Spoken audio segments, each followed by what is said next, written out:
vous avez tourné dans les deux films qu'il a réalisés en France, mais entre deux, vous êtes aussi allé en Finlande pour Juha. Et pour Leningrad Cowboy. Là, vous étiez un Meets peu partout, Moses. hein? Vous avez voyagé pour Oui, Leningrad Cowboys. oui. Meet Moses, oui. Si je suis C'est la encore suite. vivant après ce film, c'est que c'est un miracle. Qu'est-ce qui était si particulier dans ce road Ah, movie? vous allez avec eux, là, avec la bande de cinglés, là, en bus pendant 3 mois? Vous avez été tout du long avec eux, en fait, Ouais. Comme un rock tour? tout en étant un rôle épisodique. Oui, oui, mais j'étais avec eux. Donc je pouvais même plus bouger. D'accord. J'étais paralysé. J'étais tout en dessous. J'étais tout le temps au bout. C'est des monstres. C'est des monstres. Ils fument, ils boivent, ils sont... Cauchemar.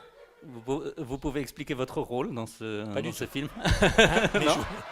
je n'ai jamais compris ce que je faisais. C'était juste parce que je crois qu'il avait envie de m'avoir avec lui. Au départ, vous êtes un agent de la CIA, si j'ai Oui, bien compris. ça, je ne sais. Oui, quelque chose comme ça. Non, mais parce qu'il me disait, qu'est-ce que tu ne peux pas parler français dans ce film? Alors, je disais, non, c'est vrai, putain, il parle que finlandais. Ah bon, on va faire un agent de la CIA, comme ça, il pourra parler anglais. Je dis, ah bon, d'accord. Comme ça, on croit qu'il est... Mais il est sérieux, hein. Mais parfois, il est fou. Oui, Yura. Oui, Voilà, parce que les Leningrad Cowboys, c'était plutôt une pochade, assez consciente, je pense, quand même, où, oui, où c'est il quand le même... menait, où il c'est- le menait très sérieusement, Ouais, quoi. il le mène très sérieusement et c'est quand même une histoire pour lui du bloc communiste qui s'effondre, des types qui échouent à l'ouest, ils reviennent chez eux. C'est une métaphore sur la Bible, il y a le buisson ardent, il arrose d'alcool, puis il met le feu. Il y a des choses très sérieuses. Ouais, ouais. Moi, j'ai rien compris, mais il m'en a beaucoup parlé. Et il y a des gens qui ont compris, mais il dit, les gens ne peuvent plus comprendre puisqu'ils ne connaissent plus la Bible. Alors, voilà, bon, bref. Alors, Yura, film muet. Vous allez le voir ce soir. Le plus gros beat de l'histoire du cinéma, un des plus grands. Je crois qu'on a dû faire 3000 spectateurs en France, ou 4000. Ah ouais, ben en Suisse, c'est guère mieux, j'ai vérifié, c'est genre aussi 3000, c'est très faible. Ouais. Pourtant, maintenant c'est un film culte, hein. Maintenant il devient culte. Mais quand on l'a sorti, là, c'était la stupeur absolue, hein. Parce que lui, il l'a sorti en 1999 en disant ça sera le dernier film muet du XXe siècle. C'était ça son idée. Et après, naturellement, l'autre qui est arrivé, le Havas Nus Nus, là, Avanicius. ouais, il lui a tout piqué, l'autre. Mais sauf qu'il l'a fait tu vois, pour Bon, que ça marche, quoi. oui, à l'américaine, là, c'est un mélodrame nordique à l'os, c'est-à-dire que les originaux n'étaient même pas muets, mais lui a décidé de le réduire en muet, quoi. Voilà, c'est un peu ça. Un terrible mélodrame comme on n'oserait plus en faire, donc, avec une paysanne qui est séduite par un vil proxénète que vous jouez. Ouais, mais c'est aussi une métaphore sur la Finlande. La Finlande était un pays extrêmement... oui, c'était les nuls du Nord, c'était colonisé par les Suédois, c'était les Pekno, c'était les analphabètes. Et tout d'un coup, la ville est arrivée à travers les Suédois, et puis ils sont devenus... c'est Nokia et tout ça a fait un espèce de clash terrible. On est censé comprendre que vous êtes un Suédois dans le film. Non, mais on est censé comprendre que la ville vient Oui. et corrompt tout. Voilà, en gros. Mais c'est ça, hein. Sa pensée, c'est ça, c'est que la modernité, tout d'un coup, détruit tout. Un peu à la manière dont Pasolini parle, comment la culture populaire italienne a été détruite par l'éruption de la Rai Uno, quoi, de la télévision. Et ça, c'est un des trucs où Kaurismäki est assez proche de gens comme Pasolini. La disparition de tout un pan du savoir-faire, de ce que disait machin des films communistes, là, comment il s'appelle, l'acteur de Guédiguian, ça y est, Jean-Pierre Darousse, hein? Jean-Pierre Darousse. Ouais, quand il disait c'est des conservateurs quand même, ils essaient de conserver les trucs. Alors la différence entre Guédiguian et Kaurismäki, c'est que Guédiguian, il idéalise un peu la classe ouvrière. Tandis que chez Kaurismäki, c'est tous des alcoolos, mais ils sont dignes quand même. Ah oui. Ils ont quand même un langage châtié. Oui, ah ben ça c'est. Alors voilà, ça c'est le truc, c'est vrai. Sur ce as-tu bien mangé? As-tu froid? Ça, c'était un gros débat. Je lui dis, ah, qui putain, tu vois. Si je dis, as-tu froid? Ça sonne vraiment... Alors là, il n'a pas transigé. Oui, c'est exactement ce qu'il racontait dans le film. Tu as froid? Il me dit, ouais, c'est Bulgos. As-tu froid? Bien, oui, c'est bien. C'est vrai. Il y a des choses comme ça. Quand vous avez dû jouer muet, qu'est-ce que ça a changé au niveau de la direction? Est-ce qu'il vous disait Rien. vraiment aussi d'en faire moins ou plus au contraire, pour être plus expressif soudain? Déjà, c'est quasiment du cinéma muet, même quand on parle. Donc, c'est quand même pas là où t'es les... Non, mais moi, j'aime bien. C'est difficile à expliquer. C'est-à-dire, il fait partie de ces metteurs en scène, il y en a peu. Hein. Au théâtre aussi, il y en a peu. J'en ai rencontré 3, peut-être Gruber et d'autres comme ça. Tu ne sais pas exactement ce qu'ils te veulent. Tu comprends pas ce qu'ils te veulent et tu le fais quand même. C'est un mystère. C'est ce qu'on appelle peut-être l'aura, au sens benjaminien du terme. Tu comprends pas bien. C'est-à-dire, et tout d'un coup, tu es là. Quand il y a une chose qui est formidable chez lui, c'est il te retire tout. Parce que les acteurs, on a souvent des tiroirs à émotions. Hein. On nous ah, tu veux un peu pleurer, allez, on ouvre ce tiroir. Ah, tu veux un peu que je sois en colère, tu ouvres ce tiroir. Et lui, il t'enlève tous les tiroirs. Il t'enlève tout, et puis alors, tu es à l'os, quoi. T'es droit. Pas de pathos. Et puis on a des points de vue sur les acteurs. Parce que maintenant, tout le monde trouve les acteurs, en gros, tout le monde les trouve toujours bien. Hein. Moi, 80% des acteurs, je les trouve à chier. Tu vois, mais, évidemment, si je le dis, ça fait prétentieux. Donc. Mais c'est vrai, je vais voir les films, je me dis, mais qu'est-ce qu'ils font? Mais comme il n'y a plus d'écrits théoriques sur les acteurs depuis 50 ans, depuis Brecht. Il n'y en a jamais eu beaucoup. Non, Hein. justement. C'est quelque chose de très difficile à théoriser. Oui, c'est très difficile à théoriser. Donc plus personne ne sait comment parler du travail d'acteur. Et par exemple, ce qui est très intéressant, c'est quand Godard en a un peu parlé, mais maintenant tout le monde est acteur. Nabila, elle est acteur. Kate Moss, elle est acteur. Ma sœur, elle est acteur. Tout le monde est acteur. C'est-à-dire tout le monde fait ses trucs sur les réseaux sociaux. C'est un espèce d'énorme vomi. Tu vois, où ça dégueule de partout. Quoi. Tout le monde se croit. Et on en revient finalement à ce truc d'Andy Warhol. Quoi. Chacun aura son temps de gloire pendant 5 minutes. Et puis voilà, allons-y, on est enfants. Hein.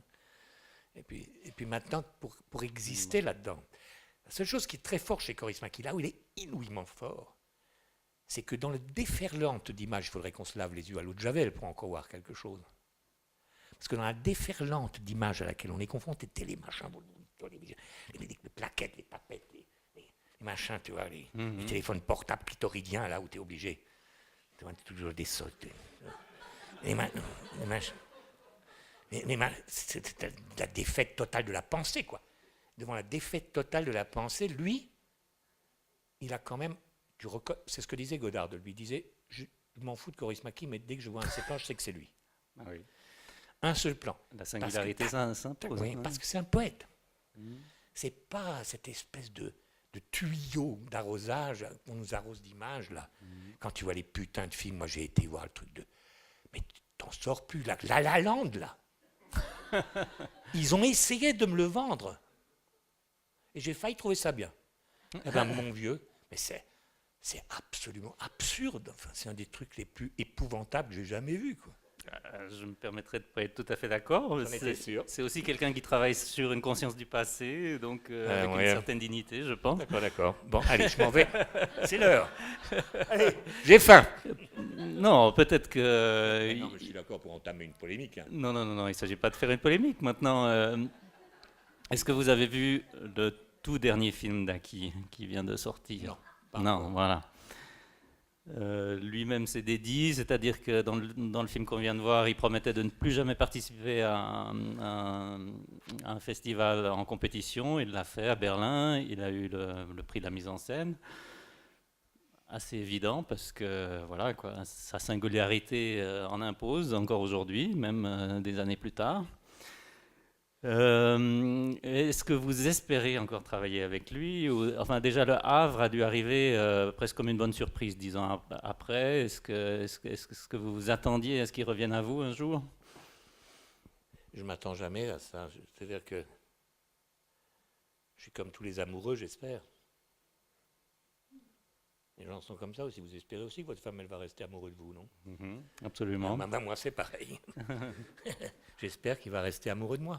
Et moi, je le suis toujours de lui. Mais je ne peux pas lui imposer. Les femmes, elles nous imposent suffisamment ça de temps en temps. Donc, je ne peux pas lui imposer mon amour. Donc, restons à distance. Et puis, si un jour, il me re-aime, et s'il me le propose, je serai content de lui dire oui. Ou peut-être non. Qui sait? Non, non, je lui dirai oui. C'est aussi une coquetterie de ma part. Il faut aussi qu'il me désire un peu. Parce que si vous voyez ce type, c'est quand même, dans la vie, on n'a pas souvent des rencontres où on se dit, tiens, ce type vient de changer ma vie. C'est rare. Et bien, quand je l'ai rencontré, je me suis dit, tiens, ce type vient de changer ma vie. Je suis moins con. C'est quand même déjà pas mal. C'est une de mes obsessions, ça, d'être moins con. Parce que je le suis quand même sérieusement. Et avec l'âge, ça ne s'arrange pas, vous verrez. Parce qu'on croit qu'on devient on devient de plus en plus con, de plus en plus réac, de plus en plus méchant. Je comprends que les vieux qui tapent sur les enfants avec des cannes, je commence à les comprendre. Non, mais c'est vrai. De temps en temps, j'ai envie de taper sur les enfants. Salopin. Oui. Allez, on a discuté assez sérieusement maintenant. On va boire. Alors, je sais pas, peut-être, à moins qu'il y ait des questions, mais... Oh, pardon. Je réponds à toute question. Ah, vous en avez. Oui. Posez-la. Oui. Quelle est votre amitié avec Cathy Aoutinen maintenant? C'est une personne, c'est magnifique ce qu'elle dit à un moment donné, en même temps très triste, quand elle dit que l'Institut de tourisme finlandais dit à qui de plus la prendre parce qu'il a des gens beaux, et il prend spécialement des gens laids, c'est en même temps. C'est une des femmes les plus belles que je connaisse, c'est une des plus grandes actrices que je connaisse. Et puis c'est souvent entre acteurs, évidemment dans les conférences, dans les télés, tout se passe bien. C'était toujours formidable. Alors, j'ai tourné avec Machine Truc Chouez. Oh, qu'est-ce qu'elle est bien. Et lui, oh, il est magnifique. Mais en même temps, ça ne se passe pas toujours comme ça. Hein. La majeure partie des acteurs, ils essaient de t'enfoncer, ils essaient de te marcher sur la gueule. Ils essaient d'être les premiers. Il y a un truc de concurrence dans ce machin-là. Elle n'est pas du tout dans ça. Elle est dans une espèce de... Ouais, on est ensemble pour faire quelque chose. Ce qui est extrêmement rarement le cas. Je vous conseille de regarder certains films. Pardon? Et donc, je n'y ai pas répondu. Si vous êtes encore en contact aujourd'hui. Ah, ce n'est encore des contacts? Ah oui, oui. Vous croyez qu'elle elle me hait peut-être? Je ne sais rien. Non, non. Si, j'ai des contacts avec elle, oui, oui. Mais... Pardon. En fait, excusez-moi, ça rejoint en fait la question que je voulais poser. Vous dites que vous êtes tombé amoureux de Aki Kaurismäki. Et est-ce que la même chose s'est passée avec la Finlande? Ou quel est votre rapport en fait avec ce pays que vous avez dû découvrir à l'époque de la rencontre avec Aki? Dans le dernier film d'Aki Kaurismäki, il y a une des plus belles phrases que j'ai jamais entendues. C'est un émigré qui dit à un type: écoute, je suis tombé amoureux de la Finlande, mais essaye de me faire sortir d'ici à tout prix. Et voilà, ça c'est Aki Kaurismäki. Et bien c'est exactement ce que j'éprouve pour la Finlande.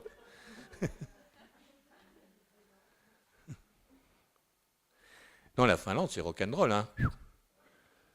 Il fait 3 heures de jour. Enfin, là encore, à Helsinki, il fait 3 heures jour. Ce qui est terrible en Finlande, c'est que à 2h30 de l'après-midi, en octobre, il fait nuit. Qu'est-ce que tu fais? Tu vas au bistrot. À 5 heures, il fait toujours nuit. T'es bourré. À 10h du soir, il fait encore nuit. Tu es de plus en plus bourré. À minuit, il fait toujours nuit, tu es totalement bourré, tu rentres te coucher, tu te relèves, il fait de nouveau nuit, tu vas au bistrot, etc. C'est comme une sorte de machine célibataire. Il faut tenir, hein. C'est pas donné à n'importe qui, ça. Donc, au début, j'ai eu du mal. Maintenant, je me suis habitué. Non, mais c'est ça un peu. C'est un pays sublime, mais c'est rude. Après, plus on monte vers le nord, plus il y a les Esquimaux, enfin les Lapons, ils sont alcoolos, parce qu'ils sont mis dans des réserves. C'est un désastre. Ils regardent des films porno et puis ils boivent. C'est pas très gai. La Laponie, moi je me disais, putain, la Laponie, on va voir les Lapons. Ouais, non, c'est des choses tragiques, parce qu'ils ont ces pays du Nord qu'on dit toujours très libéraux, la Suède, la Finlande, le Danemark, ils ont complètement massacré toutes ces populations et les ont mis, comme les Indiens, dans des camps et tout ça. Bon, enfin bref. Voilà, ça c'était côté sérieux. Alors, moi, je n'ai pas vraiment de questions à vous poser, mais Oui. je tiens à vous remercier sincèrement pour votre sincérité et puis Ben, je vous remercie. le partage. Et puis, vraiment, on a écouté j'ai écouté très attentivement tout ce que vous avez dit, et puis j'espère sortir de cette salle un peu moins conne. Vous savez, quand je dis ça, c'est que je ne vise pas le public, je me vise aussi moi. Hein, vraiment.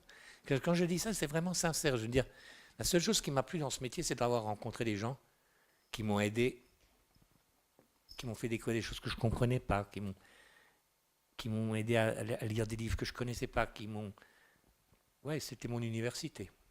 Parce que j'en ai pas fait. Donc Mais là, je vais tomber dans un sentimentalisme épouvantable. On va aller boire. Non, mais c'est vrai, c'est important.